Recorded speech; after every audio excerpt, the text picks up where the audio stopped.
With Doubtnut, get instant video solutions to all your maths, physics, chemistry, and biology doubts. Just click the image of the question, crop the question, and get instant video solution. Download Doubtnut app today.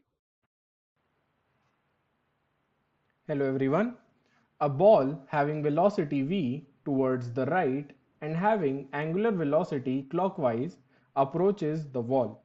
It collides elastically with all the moves with wall and moves towards left. Ground and wall are frictionless. Select the correct statement about the angular velocity of the ball after the collision.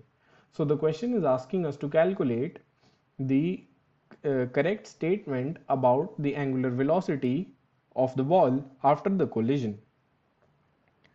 As the collision is elastic, therefore after collision ball moves towards left with speed v.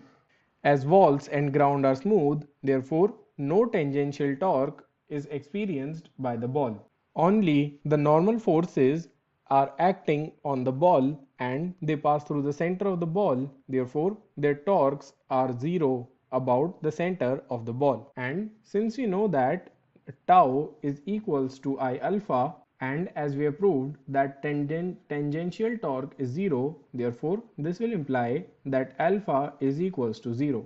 Hence there is no angular acceleration and thus the angular speed remains in clockwise direction. So the answer is option D. Thank you. For class 6 to 12, IIT JEE and NEET level. Trusted by more than 5 crore students. Download Doubtnut app today.